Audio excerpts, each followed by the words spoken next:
Wilson, presidente da ARAD, Associação Rio-Grandense dos Diabéticos aqui de Santo Ângelo, os associados que estão aqui presentes hoje, também aos acadêmicos de farmácia,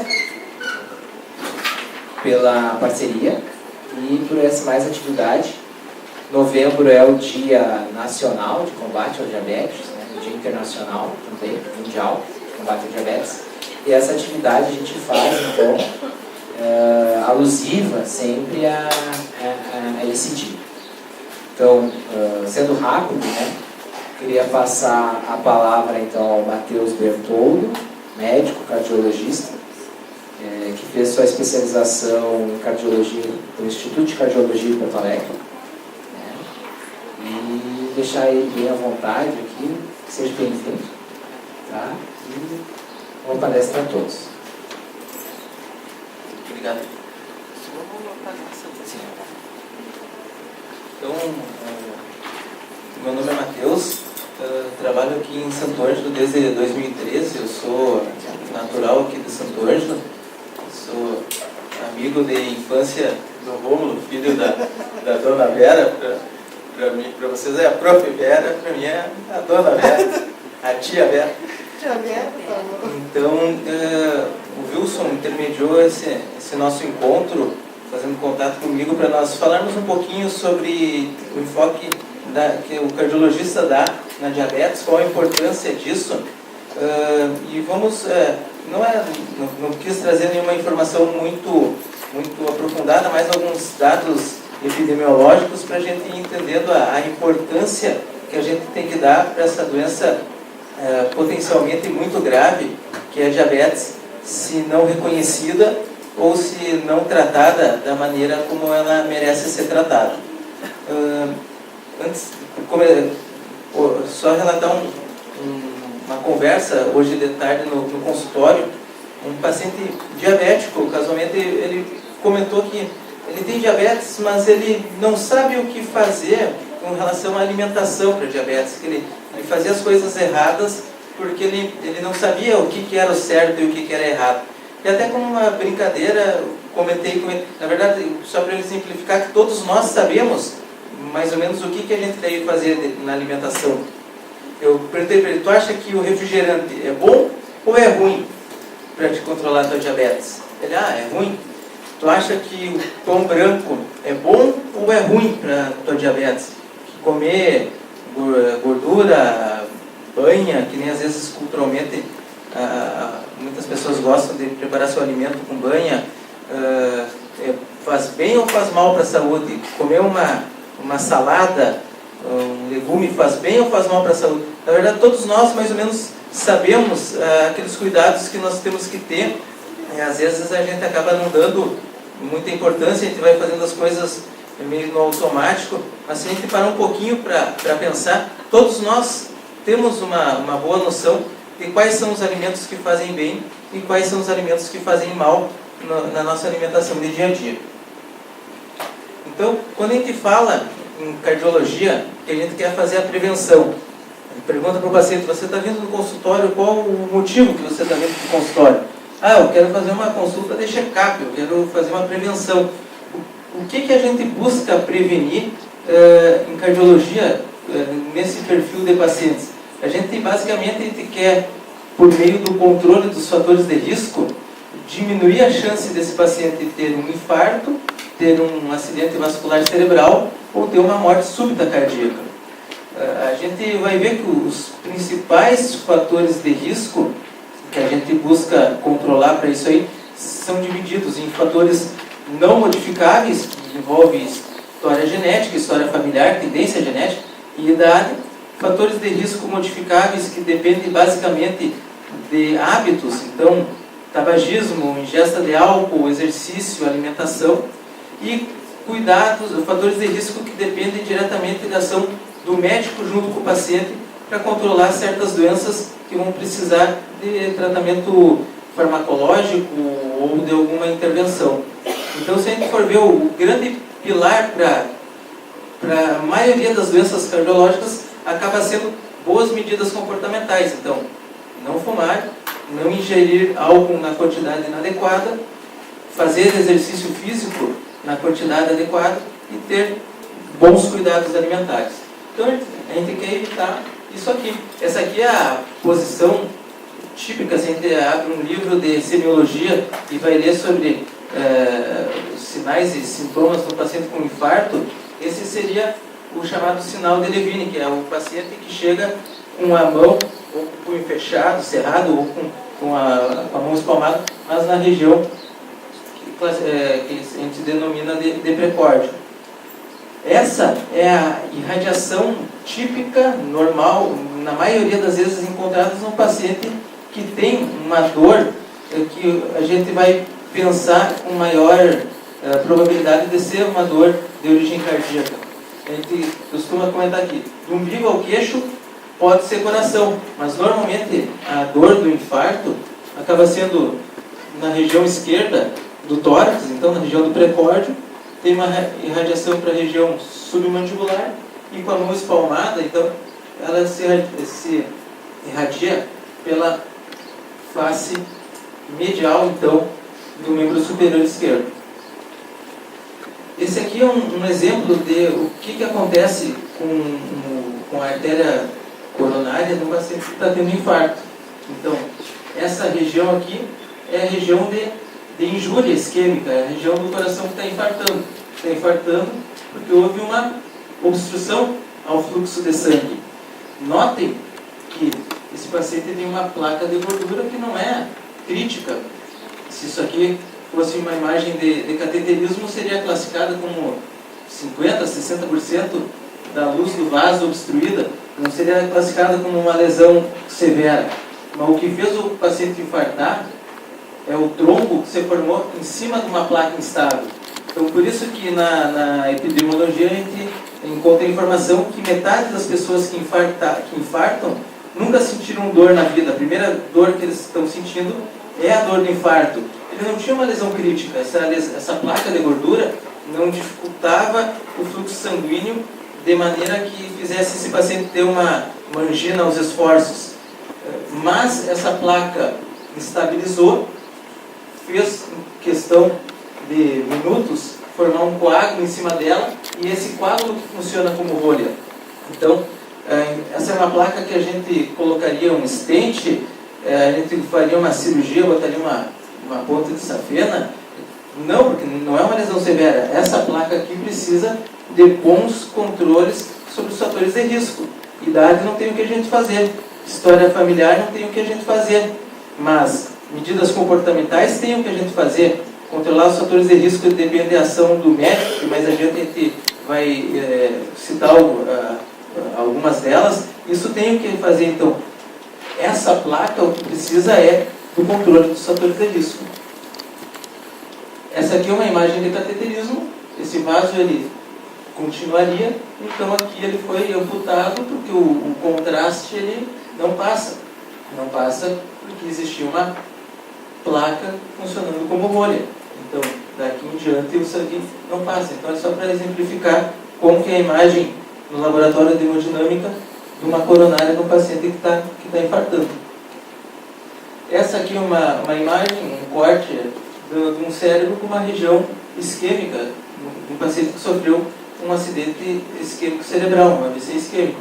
Então, se a gente vai ver o AVC isquêmico, é um infarto. Infarto, na patologia, é a morte do tecido por insuficiência vascular. Então, isso aqui é um infarto cerebral, assim como existem também infartos intestinais, a isquemia mesentérica, então, a dor que o paciente sente é a dor do músculo que está tendo uma menor irrigação sanguínea a partir de certo ponto que se torna crítica e vai causar dor. Então, o paciente que tem um diabético não bem tratado, tabagista, que tem obstrução nos vasos que irrigam os membros inferiores, para caminhar ele vai ter dor na região das panturrilhas. É como se fosse angina de peito, só que a musculatura afetada é a musculatura do membro inferior.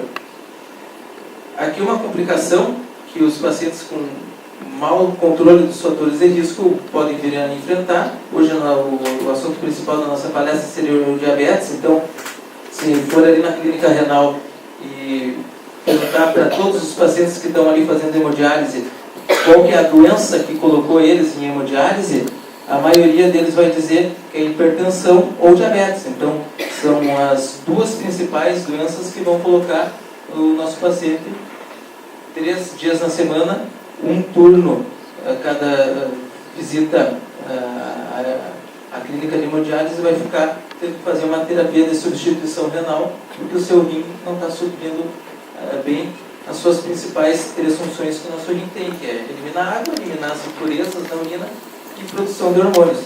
Então, o paciente renal crônico acaba tendo que, de maneira substitutiva, tentar equilibrar essas principais disfunções que o rim dele vai apresentar. Esse aqui, a gente sempre diz para o paciente diabético, muito cuidado com os pés, cuidado para cortar a unha, não deixar a unha encravar, cortar a unha reta, cuidar com o calçado, não usar chinelo de dedo, estilo Havaianas, que tem aquela estrutura no meio do dedo, cuidar se a meia de primeira de algodão, cuidar se a meia não tem costura interna, se o calçado não tem uma costura que esteja machucando, que às vezes o que começa com uma simples lesão que não melhora, não cura, aquela lesão, eu já estou acostumado com isso, quando vê essa lesão progride, tem alguma complicação e o paciente acaba evoluindo para uma amputação. Então, a maior causa no nosso, epidemiologicamente, de amputações não traumáticas na nossa sociedade é a diabetes.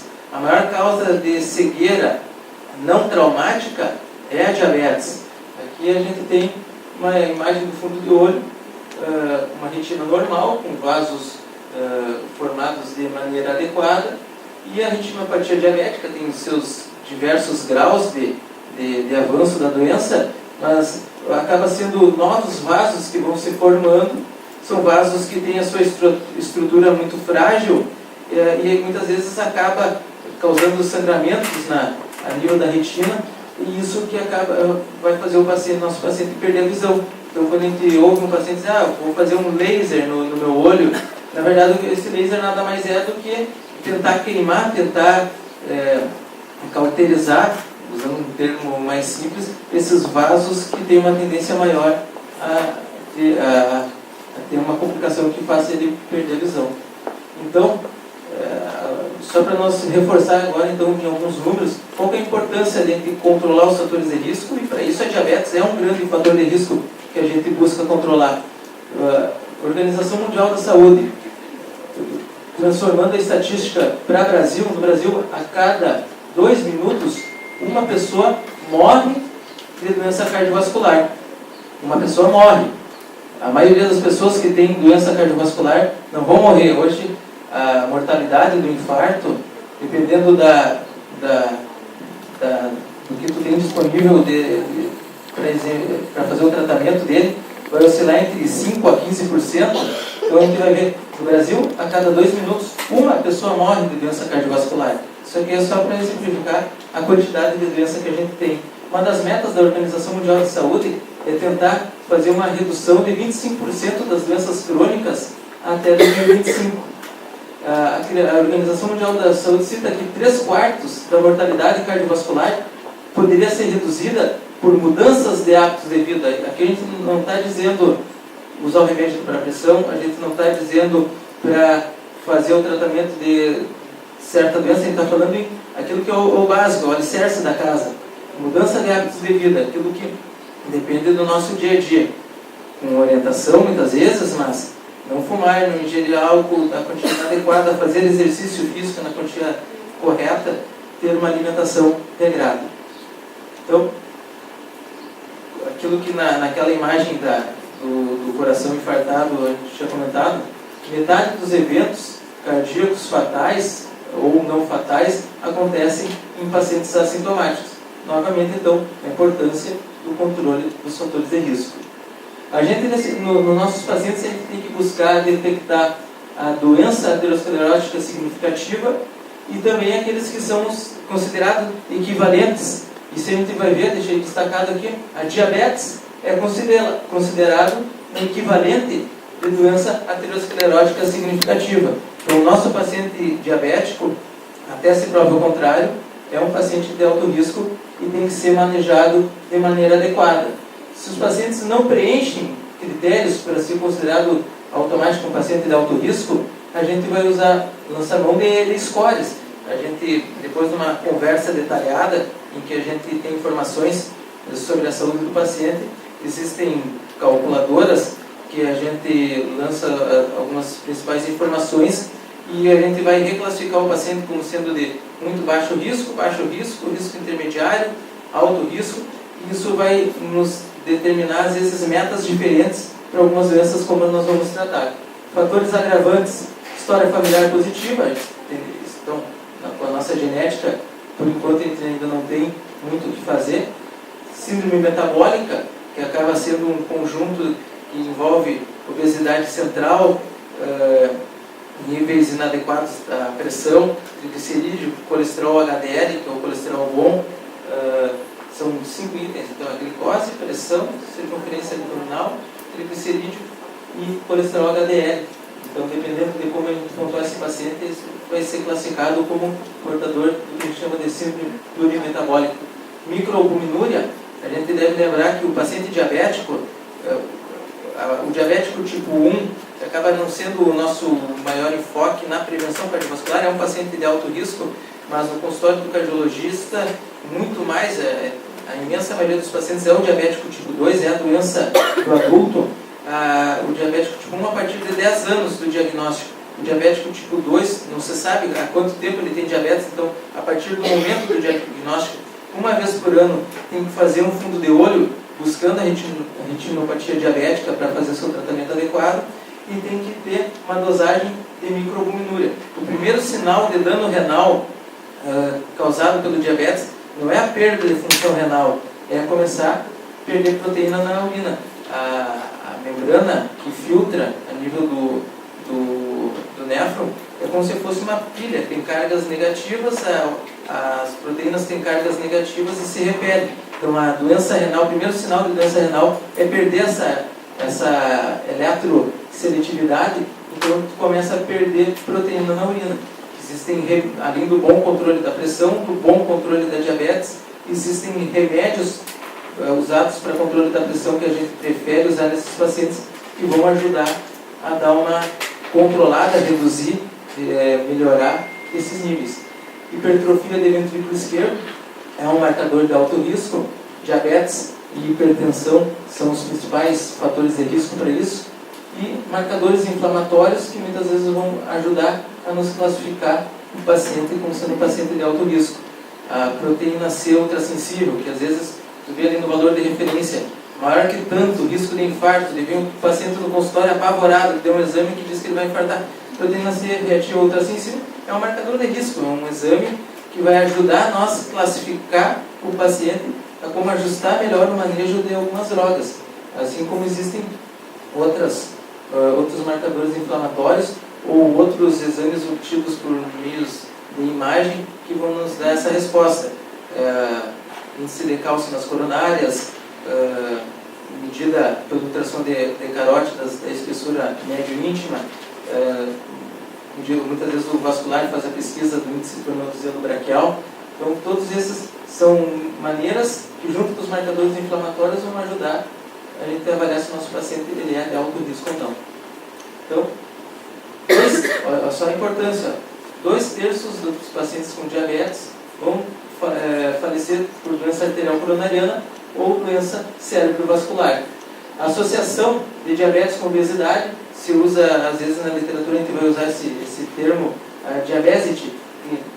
Muitas vezes o paciente diabético é possuidor de critérios para obesidade, então é um paciente que tem que ser tratado de maneira agressiva, intensiva, de maneira multiprofissional, não é só o endocrinologista, só o cardiologista, são as diversas especialidades que vão assessorar o paciente a conseguir controlar melhor os seus hábitos, que às vezes estão inadequados, fazer uma reabilitação que ele proporcione e consiga um melhor controle sobre isso. 6,4% dos pacientes adultos, considerados entre 20 e 79 anos, são possuidores de diabetes. Isso é muita gente. Diabetes é risco para doença arterial coronariana, acidente vascular encefálico, doença arterial obstrutiva periférica, pode evoluir para um extremo para amputação de membros inferiores, insuficiência cardíaca, hipertrofia de ventrículo esquerdo, dislipidemia. 20 a 40% dos pacientes com insuficiência cardíaca têm diabetes. A diabetes, então, principalmente a não bem controlada, vai alterar as duas funções do nosso músculo cardíaco, que é a função sistólica e a função diastólica. Nos pacientes com diabetes, 1/3 tem doença arterial coronariana, 1/3 tem doença arterial obstrutiva periférica. Então, palpar o pulso dos nossos pacientes, os 4 membros, principalmente em membros inferiores. 73% dos pacientes diabéticos têm hipertensão. 1/3 dos pacientes que infartam têm diabetes. Quem tem diabetes tem 2 a 4 vezes mais chance de ter uma morte por causa vascular. A mulher com diabetes tem 50% a mais de chance de ter uma morte de causa cardiovascular do que o homem com diabetes. Então, novamente, abordar de maneira agressiva a aterosclerose, classificar nossos pacientes com scores de risco para fazer o tratamento adequado, tem que tratar com doses adequadas de medicamento, decidir usar ou não medicações hipolipemiantes. Então, o paciente com diabetes, principalmente se tem mais que 40 anos, a gente, até se prova o contrário, a gente tem que se convencer muito bem que esse paciente não vai precisar usar um remédio para o colesterol. Então, a gente não está nem falando em qual é o valor do colesterol dele, a gente está falando em diabetes e idade. Então, porque o paciente diabético é um paciente de mais alto risco, o nosso paciente vai precisar usar AS para prevenção primária, para reduzir o risco do primeiro evento.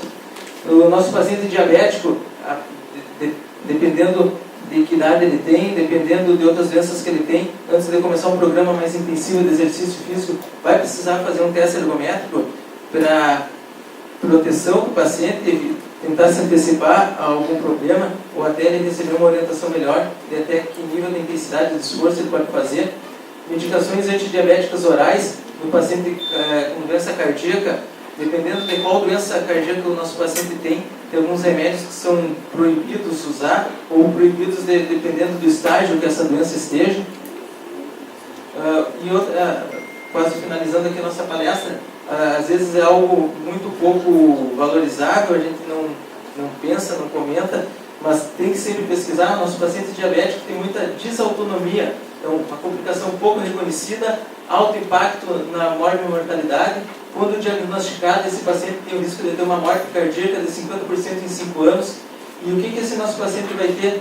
Taquicardia em repouso, hipotensão ortostática, pré-síncope, labilidade hemodinâmica, isquemia silenciosa, baixa tolerância ao exercício, gastroparesia, come qualquer coisa, parece que os pacientes comem, parece que tem uma pedra parada no estômago, hipomotilidade de cólon, bexiga neurogênica, polineuropatia diabética. Então, por que cuidado com os pés do paciente? Muitas vezes ele está ali formando um machucado no pé e não está sentindo isso. Quando vê, já tem uma ferida de maior grau instalada na sua extremidade.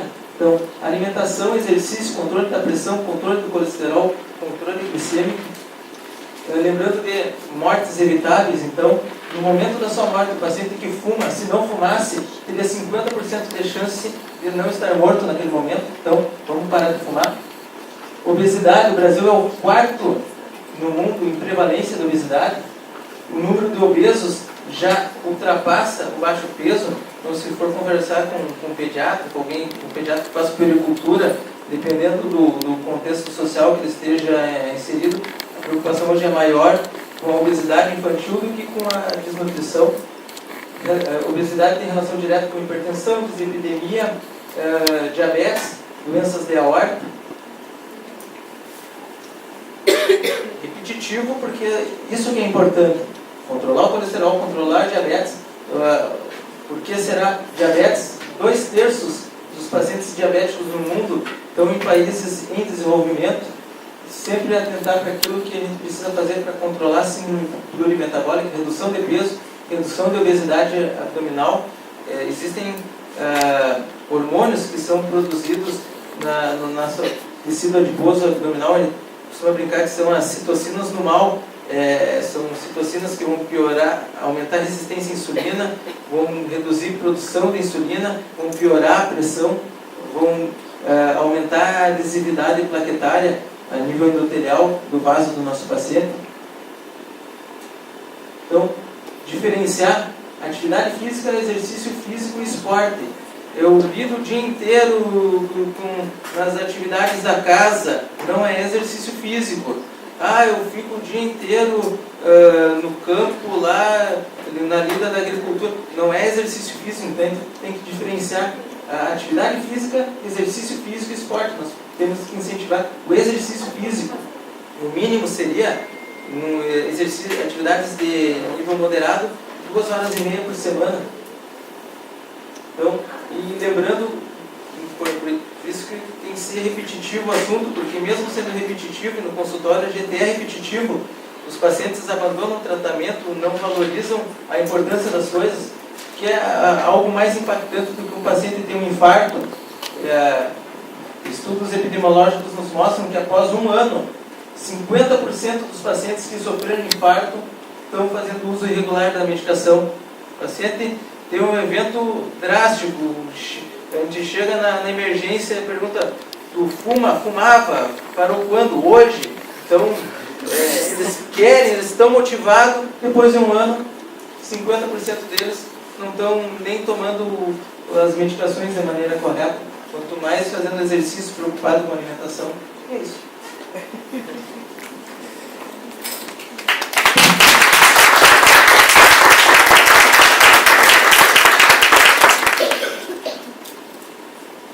Matheus, uma pergunta só. A bexiga neurogênica, o que vem a ser? O paciente tem dificuldade de urinar. Tem uma hipotonia a nível da bexiga. Então, existe também o extremo, tem uma bexiga hiperativa. Então, a neuropatia pode, a nível de bexiga, pode disfuncionar de mais uma maneira. Então, o urologista ele faz o que é chamado estudo urodinâmico. Assim ele vai conseguir entender exatamente qual é o problema na mecânica da micção do paciente e assim instalar algum tratamento de maneira mais eficiente. E o nível ideal de proteinúria? O ideal, se a gente pegar a maneira, hoje em dia a gente tem também simplificar o padrão ouro. Então, nos exames de diagnóstico, o chamado padrão ouro seria aquele que seria o melhor de todos e que a gente sempre que vai comparar os outros exames, a gente compara ao padrão ouro, qual que é a sensibilidade e especificidade de certo exame comparado ao padrão ouro. Então, o padrão ouro seria a coleta de urina de 24 horas. Uma maneira simplificada seria a dosagem de microalbuminúria, seria uma relação a amostra de albumina, a amostra de creatinina na urina. O ideal seria menor que 30. De 30 a 300, certo nível, maior que 300, até que tu atinja a proteinúria nefrótica, maior que 2 gramas. Preocupante. Bom, Preocupante. tem remédio para isso. Tem remédio para isso, que ajuda a controlar, muitas vezes neutralizar, regredir. Matheus, colocaste ali no slide que 2/3 dos pacientes que têm doença, que tem infarto, né? Isso. Estão nos países subdesenvolvidos. Não. E desenvolvimento. 2/3 dos pacientes com obesidade estão nos países em desenvolvimento. Tá. Mas, bom, pode ser. Por que se dá? Um azeite de oliva, é mais barato tu usar banha ou tu usar um azeite de oliva? É custo. Sim. Muito mais caro. Também, né? Pois é, mas Escolaridade. Acesso à informação E também. acesso à informação. Acesso à informação. Ou às vezes a pessoa recebe a informação, a maneira como vai lidar com a informação. Exato. Às vezes tem informação. E esses pacientes que infartam e têm o colesterol normal, qual é outros fatores assim, que estão envolvidos? Assim? Existem então, normal, mas quem sabe não era tão normal assim. Existem outros lípides que também são relacionados. Então, Então existem critérios para te dosar, por exemplo, níveis de lipoproteínas, ApoB. Então, a boa parte da população, em algum momento da vida, não é algo que a gente tem que sair dosando para tudo, também tu tem que buscar fazer aquela medicina que é custo efetiva. Não adianta dizer, bom, vamos sair fazendo cateterismo para todo mundo para que ninguém infarte. Mas existem pacientes que vão ter critérios para que tu dose níveis de lipoproteínas. Então, o paciente que infartou, apesar de ter níveis adequados de colesterol LDL, usando uma estatina boa, é um paciente que tu deve dosar. A gente também tem que pensar no outro cenário.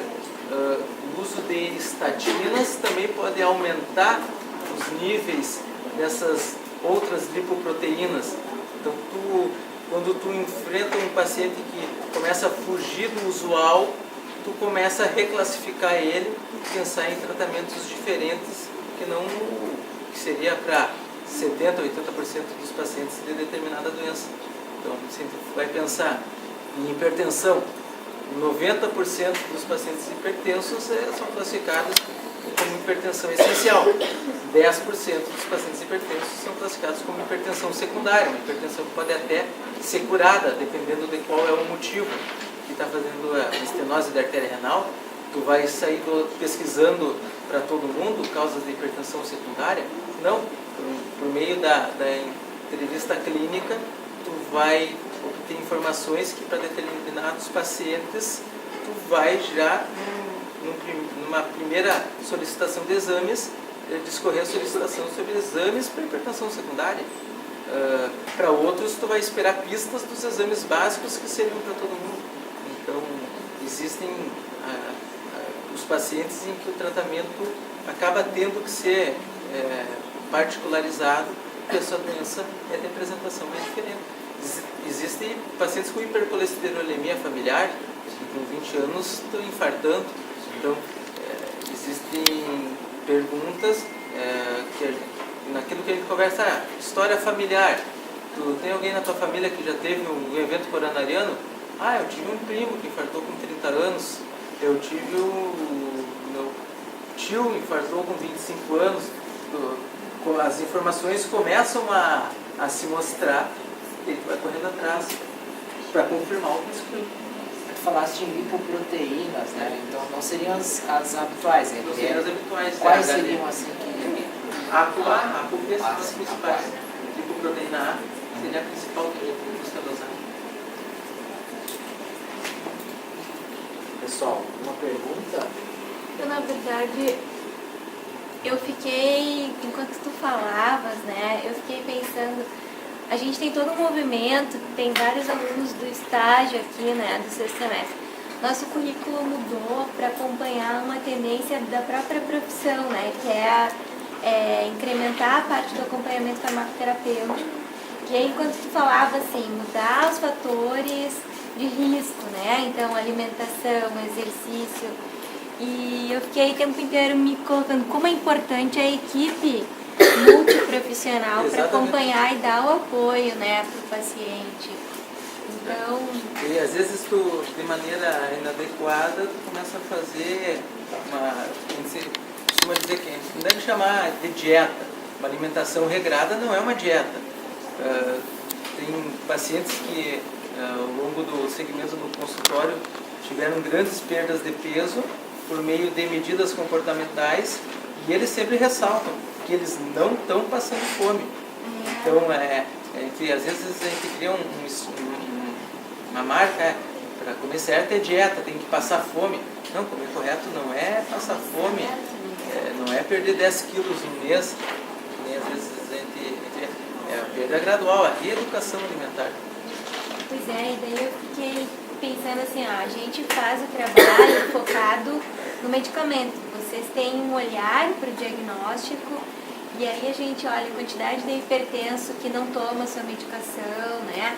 Tu vai conversar com a pessoa, tu vai ver o histórico familiar, consumo de álcool, né, de tabaco, e faz todo um trabalho para melhorar a adesão do paciente ao tratamento, mas não só do medicamento, mas como um todo. E aí a importância, eu acho, né? O pessoal que vai se formar é um profissional que tem tudo para trabalhar junto com outros, né? Mas com certeza.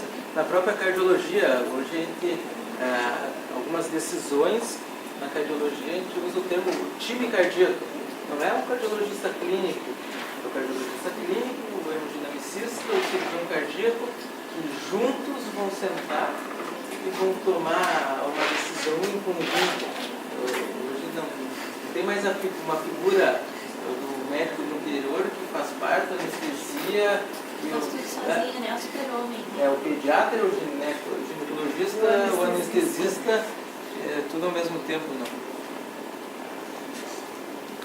Os cuidados com saúde não é mais assim. Por isso que a expectativa de vida está cada vez aumentando mais. Não? Olha,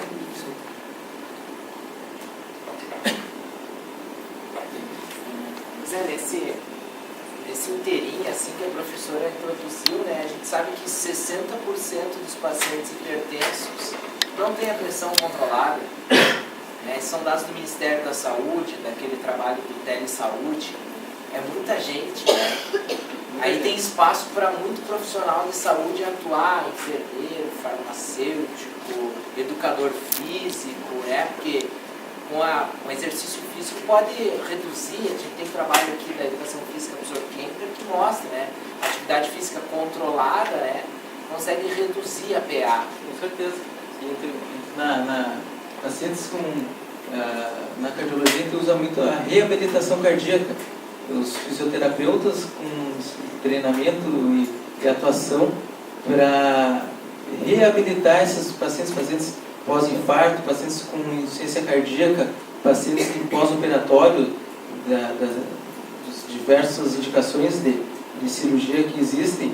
Então, às vezes a gente vê o paciente que está voltando em 30, 60 dias, muita diferença, algo que é simples, que é orientar o paciente a procurar um profissional adequado que vai lhe orientar no seu retorno às atividades físicas, alguém que sabe o que pode, até que ponto pode fazer, o que tem que cuidar. Um paciente com uma esternorrafia, qual tipo de exercício ele pode fazer em cada tempo de pós-operatório. Então, tudo isso é muito importante. Quanto antes a gente consegue agregar a equipe multiprofissional, só quem vai ganhar é o paciente, e o paciente ficando bem tratado e ficando melhor, ficando feliz, todo mundo que faz parte do manejo, a recuperação de saúde dele, óbvio que vai ficar feliz também. Não existe mais uma figura central, o médico do interior que faz tudo, um determinado profissional que centraliza tudo na sua área de atuação. Equipe multiprofissional, acho que é a grande palavra hoje. Mas acho que isso é uma mudança de conceito também, né, Matheus? Porque também tem aquelas pessoas que estão tanto tempo nessa coisa de estar sozinho, né, que tem uma certa dificuldade assim, de fazer essa troca, sabe? As informações estão disponíveis para... Hoje com a internet, tem lá um grande congresso no lugar que for, estão apresentando pela primeira vez determinado grande trabalho. Ao mesmo tempo, assim, instantaneamente, as principais revistas médicas de literatura estão publicando o artigo na íntegra, ou pelo menos os principais dados. Então hoje as informações estão disponíveis para quem está buscando elas. A primeira vez que falaram em usar beta-bloqueador para o tratamento da insuficiência cardíaca, chamaram de louco quem falou isso. A primeira vez que disseram que o que causava gastrite era uma infecção por uma bactéria, o cientista teve que adotar uma medida radical para provar para todos que aquela cultura de bactérias causava gastrite. Mas as informações vão surgindo, e que nem a gente brinca, a gente não pode ser o primeiro nem o último a adotar determinada terapêutica. tu é o primeiro, eu tenho desconfiança que não está sendo exagerado. E se tu é o último, pode estar muito desatualizado.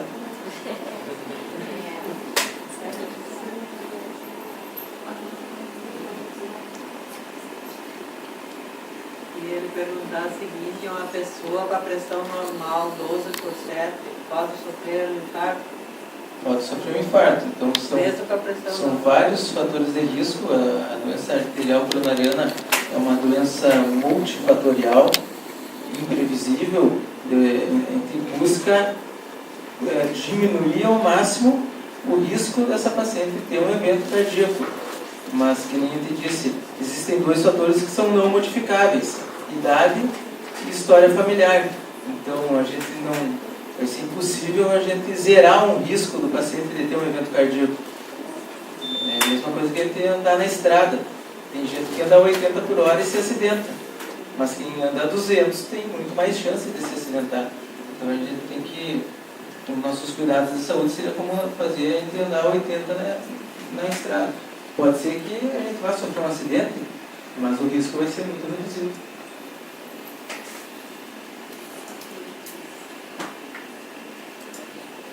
No caso, assim, de uma pessoa sofreu uma isquemia cerebral, tem consequência nas pernas, nos movimentos, no caso? Dependendo da região do cérebro que foi afetada, sim, tem a região da fala, a região da visão, a região motora, vai ter um predomínio mais de membro inferior, mais de membro superior.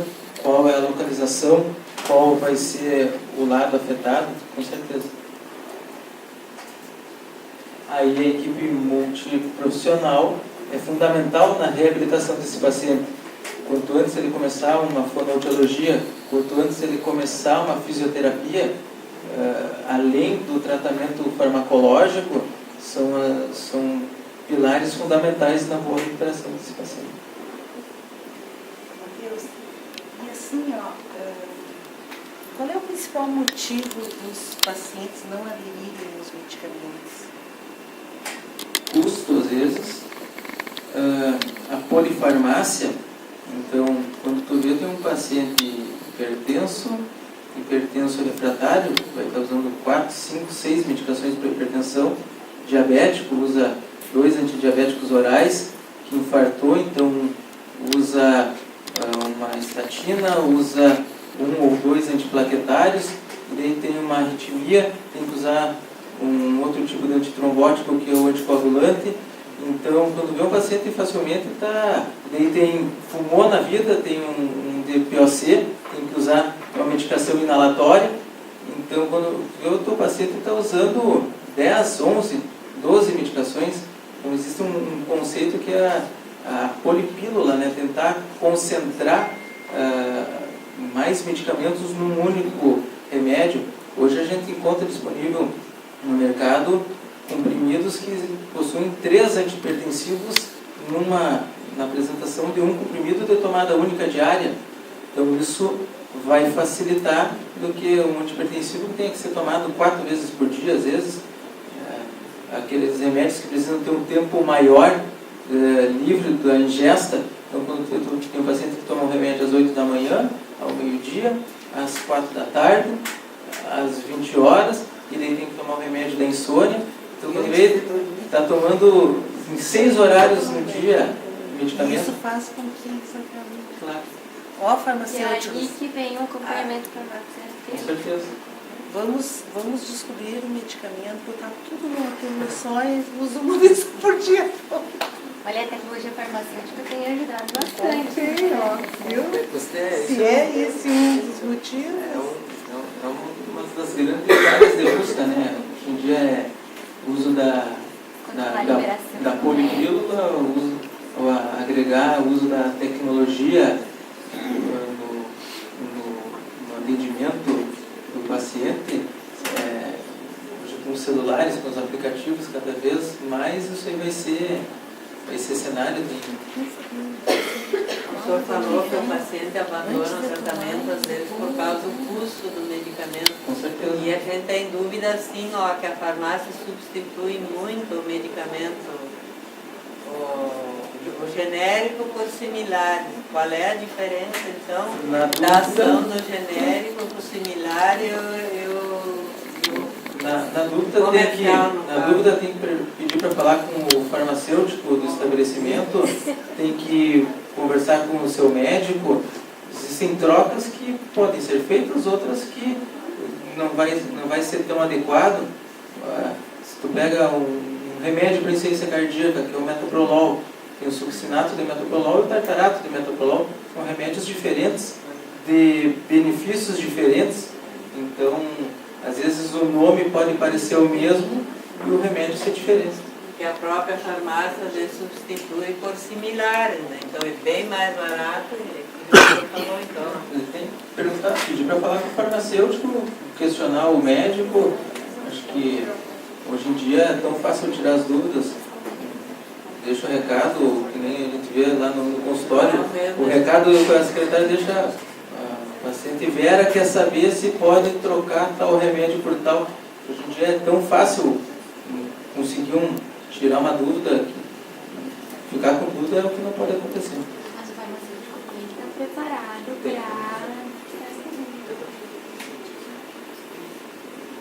E às vezes assim, ó, que a gente percebe as perspectivas desse trabalho da farmácia clínica. Por exemplo, tu atende alguém lá no teu consultório, essa pessoa foi num neurologista, se é uma mulher ela tem um ginecologista, então são vários prescritores com vários medicamentos. E às vezes o pessoal tem muita dificuldade de organizar isso, né? E que demanda um certo conhecimento farmacocinético, né? E aí essa conversa com o prescritor poderia ajudar muito, né? Mas muitas vezes a gente recebe esse questionamento por meio da farmácia. Sim. E, às vezes são coisas que é facilmente ajustáveis, ou às vezes de colega para colega, de diferente especialidade. Sempre é algo mais, que nem nós estamos comentando ali, existem remédios para diabetes, que dependendo da doença cardíaca que o paciente tenha, deve ser substituído, ou substituído a partir de certo momento. Então, se eu estou no consultório, tem um paciente com insuficiência cardíaca, eu acho que certo remédio precisa ser modificado, hoje é tão fácil entrar em contato com o colega, não tem por que isso não ser feito.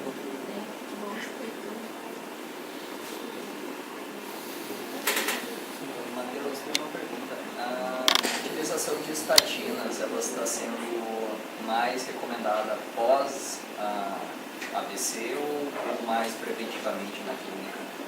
São os dois cenários. Existem vários algoritmos que a gente pode seguir para decidir se o nosso paciente vai usar uma medicação para o colesterol ou não. A última atualização da Sociedade Americana de Cardiologia, a primeira pergunta que é feita nesse algoritmo é: o paciente precisa usar o remédio para o colesterol independente de níveis? Então, se o paciente, exemplos, se é um paciente diabético com 50 anos e hipertenso, sim. Se é um paciente que já teve um infarto, sim. Se é um paciente que já teve um AVC isquêmico, sim. De origem aterosclerótica, sim. Se essa resposta foi não, daí tu vai classificar o paciente em qual é o seu risco, alto, médio, baixo, e quais são os seus valores de colesterol.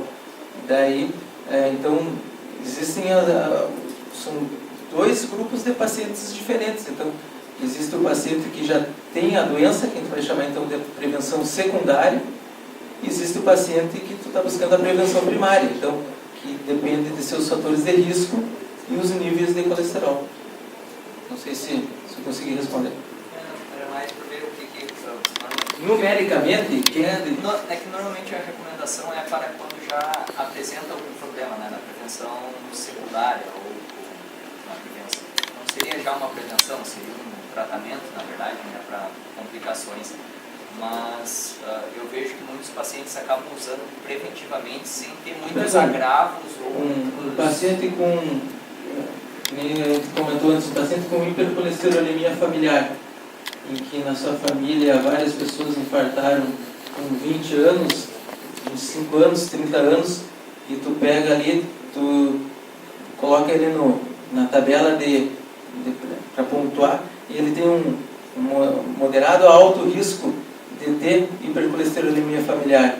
E tu olha o seu colesterol LDL, é de 280. Tem 20 anos. Vai tratar esse paciente, se não tiver nenhuma contraindicação, se não for uma mulher em idade fértil que esteja intencionando gestar, que as estatinas são contraindicadas durante a gestação, como algumas medicações também para hipertensão são contraindicadas na gestação. Então tu vai ver quais tu vai estratificar teu paciente. Às vezes o que vale para um não vale exatamente o mesmo do lado, mas tu tem que seguir uma linha de pensamento para que, caso o paciente que tu está decidindo não tratar, as suas informações se modifiquem, daqui a pouco ele vai passar a ter a indicação de tratar. Alguém que tem colesterol LDL de 180 e tem 70 anos, quem sabe tu vai estar tratando como prevenção primária.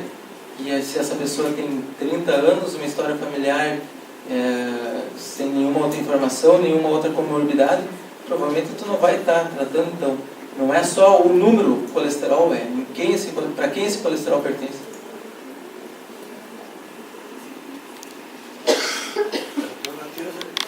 Por exemplo, olhando a sua gana de jovem, assim, falou que... Nem tão jovem. Sim, mas eu achei legal isso aí. Eu queria que o senhor fizesse uma comparativa assim, ó, o que o sedentarismo é considerado para... Por exemplo, porque um dia todos nós vamos chegar ao final, né? Depende, né? É que nem a doutora Flávia diz, algum motivo vai ter para depois nós conversar por que eles foram, né?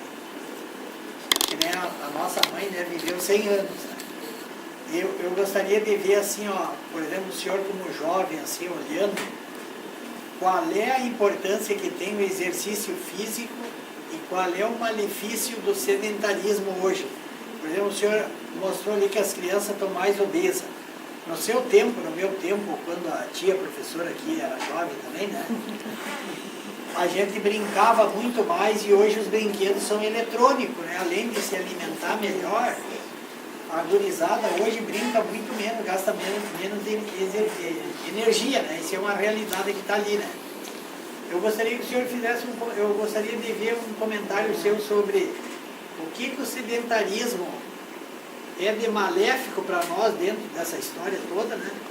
E o que o exercício físico é benéfico para nós.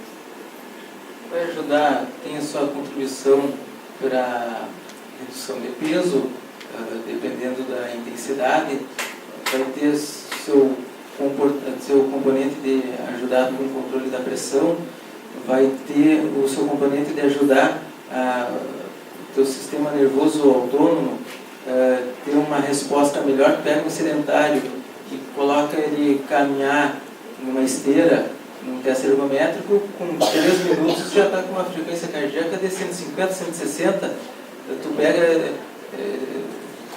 esses nossos amigos ou pacientes que participam de grupos de ciclismo ou de corrida, às vezes eles estão sentados na tua frente conversando, tu vai contar a frequência cardíaca deles, está em 40, tu bota uma esteira, 15 minutos, a recém está passando de 100 a frequência cardíaca, então a resposta fica melhor a nível celular, o número de mitocôndrias, que é aquilo que vai fazer o metabolismo energético na nossa célula, se modifica para melhor. Então é um sistema que funciona melhor, é um sistema bem treinado. A mesma coisa se tu não vai trocar o óleo do teu carro, mas é só para ir até o mercado e voltar.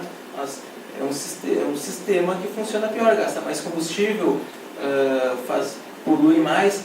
Então é uma comparação não exata, mas é uma pessoa que busca ter um bom hábito de exercício. Os bons hábitos são como um todo. Tu não vai ver esse pessoal que está participando de corridas sentando comer um X, uma pizza no final da sua corrida. A pessoa está interessada em ter uma alimentação melhor, ter uma preocupação maior com a saúde. Então, faz parte de um conjunto de bons hábitos, mas isoladamente o exercício tem o seu efeito no passado já se pensou ter um efeito muito maior do que as informações vão surgindo, então às vezes determinada conduta vai ganhando força, perdendo força. Então, antigamente, por meio de informações só de suposição, se achava que o exercício físico era ótimo para tudo. Hoje não, tem que ser o exercício físico correto para ajudar determinadas variáveis na tua saúde. Não é sozinho o exercício que vai fazer toda a mudança, tem que fazer parte de um conjunto de bons hábitos. Acho que é por aí. Mais alguma pergunta, pessoal? De poucas? Bom, então, em nome aqui da ARAD, né, em nome do curso também de farmácia, tá? Queria agradecer o Matheus. Eu sei que plantões não é fácil, né? Sempre tem bastante correria, deve ter bastante compromissos. E até para isso eu gostaria que o Prof. Vera, então, entregasse uma lembrancinha aqui para o Matheus, uma lembrancinha singela, mas pela presteza de ter vindo aqui nos... Muito obrigada.